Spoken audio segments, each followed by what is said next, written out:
Hey there, fellas. This is Hannes from Sabaton, and you are watching Heavy New York.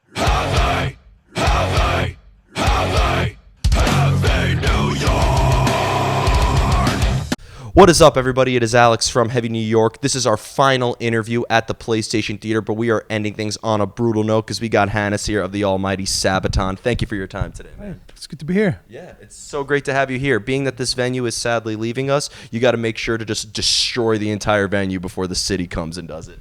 That's why we brought the tank, you know. Yeah. But I heard we're the last heavy metal band playing, though. Yep. So yeah, we played here a few times during like a bunch of different names on the venue, and it's always awesome shows here. So yeah, we got to find a new place to come back, I suppose, you know. Yeah. Well, there's hundreds of venues here. It won't be a problem. No, we'll be back for sure. Yeah.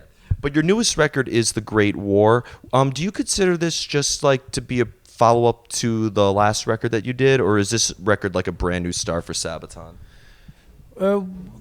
Musically or like by Musically, conceptually, or? So yeah, conceptually it's covering, you know, it's only that much you can cover on one album. So The Great War is about First World War, where The Last Stand kind of had the theme in the title. It was Last Stands, you know, from, you know, it was the Spartans, and then there's one song from 1988, the Afghan-Soviet War. So it's kind of spread out, you know. So here's the Great War is about the First World War, and we try to cover the most interesting and, you know, important stories as we can. But it's such a big thing, you can't cover the whole thing in one album.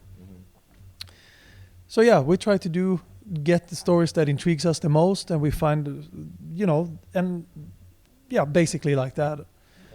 And that also fits with the music, right? Because you can't, that's like one of the trickiest things, you know, to have, if you have a very dark topic, you need to make sure that the music does that story or, you know, event justice, you know, with the right type of music on it.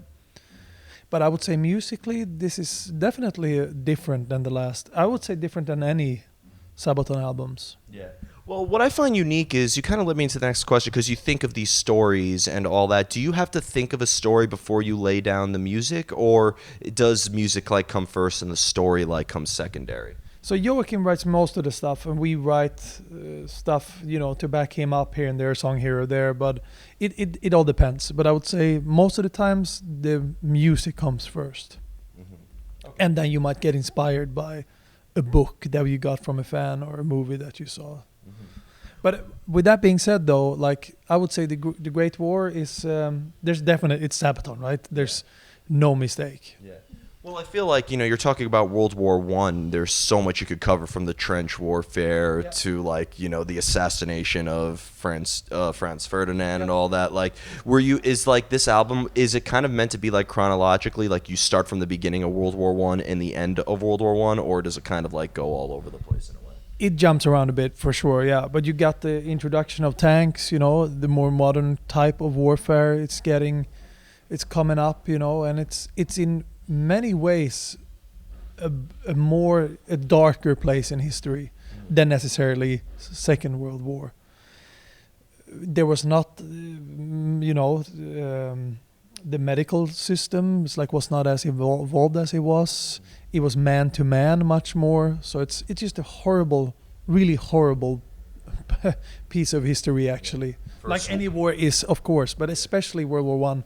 When you start to dig into it, it's dark fucking shit, and that's gonna rub off on the music as well, of course. So there's definitely some of the heavier and darker stuff this band has ever done on it. Definitely, and you know, it's also the first war to introduce gas into warfare as well. Like so that, you know, just really horrible shit.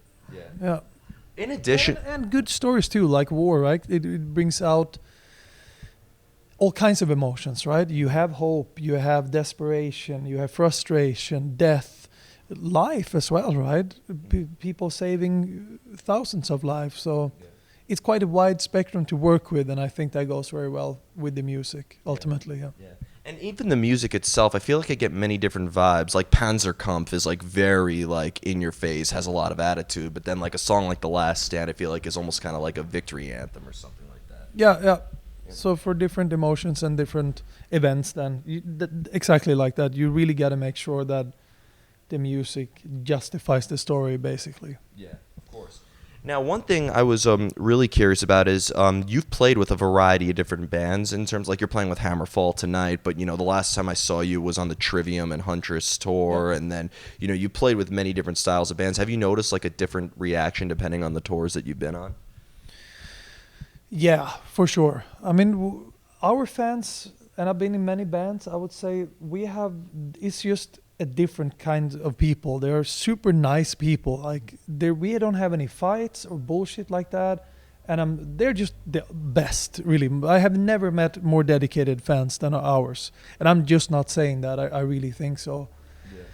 But, yeah, I mean, let's say doing a tour with Trivium, we're a bit further apart than you might say even Huntress. I think we were musically more close to them. Mm-hmm. So I think we were support act too, so we had to fight a lot harder on that tour to convince people to maybe listen to one of our songs. But That was the last time I ever crowd surfed on that tour. all right, cool. Well, here's your next chance. There you go. Yeah, There you go. if you don't break your back again. Now, one thing I find unique is because, like, even though you have like these stories, and I feel like the listeners are just as engaged with the story as with the music, can the music also be open to interpretation, or is maybe the goal of Sabaton to like maybe give the listener like a history lesson or something like that? I actually think it comes from a genuine interest from Joachim and Per, who founded the band 20 years ago, and they were just really into history, and history is history. So for us to be able to write a song, it must be history. Like, it can't be something that's still going on, It has to be happened, and then it has to be done, written in the books. This is what happened, whether it was good or it was bad or you liked it or not. It still fucking happened, So it's like, theme-wise, I don't say there's basically not that much interpretation you can do. Emotionally, of course, yeah, sure. But I don't think we don't tell anybody what to think or what to do or this and that. It's totally non-religious, non-political.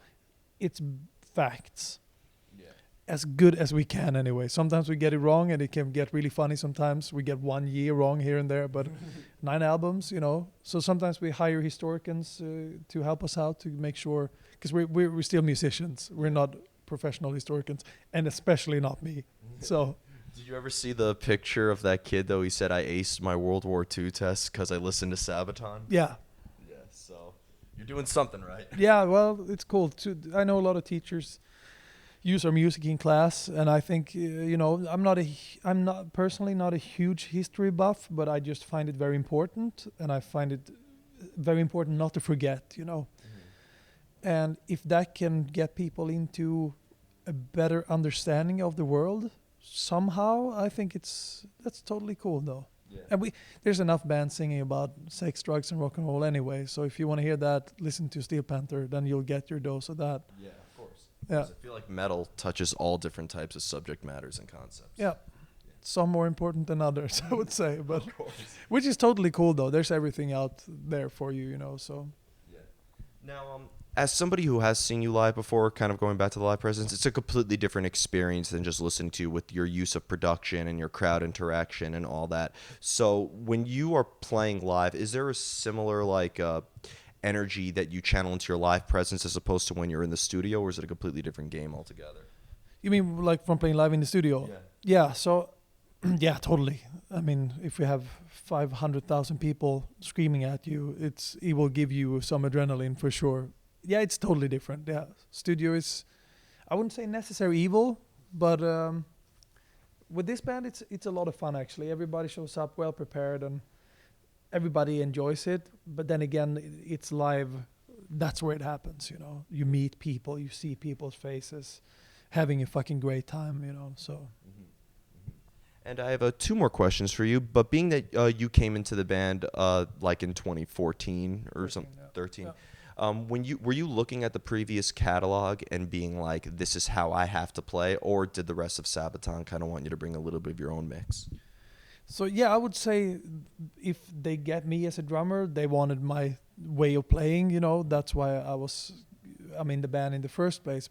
But I think it's very important to remember, and I've been in many bands where there were drummers before me, and so Daniel, who's the only other drummer that played on a Sabaton record besides me, is a good friend of mine.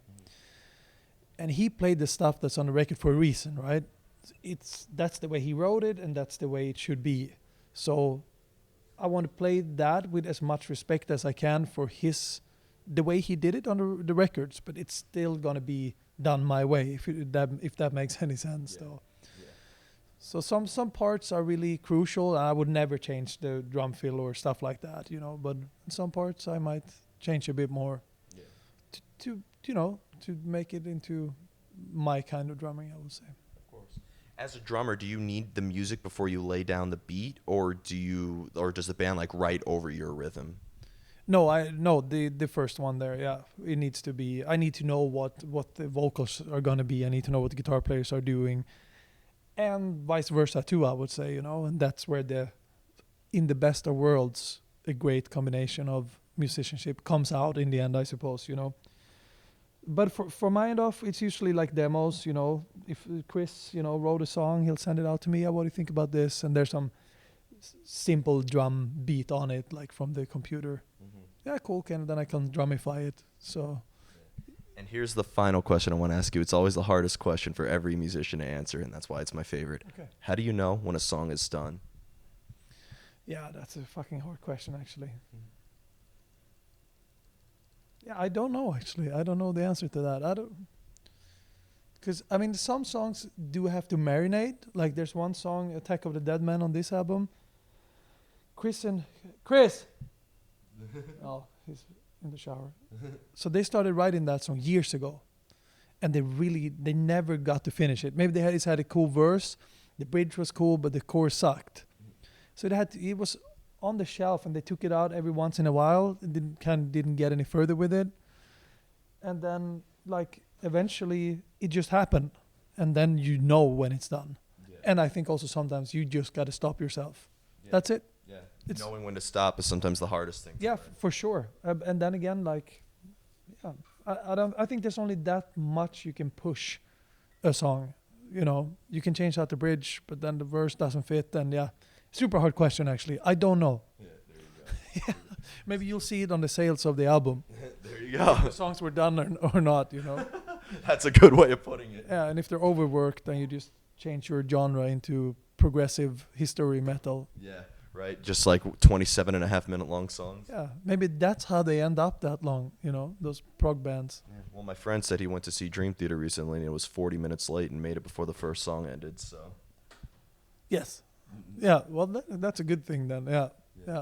So before we go, I want to thank you so much for your time today. Is there just anything else you would like to promote for Sabaton? This will be uploaded by midnight, so if it hasn't been announced yet, don't say it. But anything else in terms of tours? Well, we are super stoked to be back here. The great tour is here.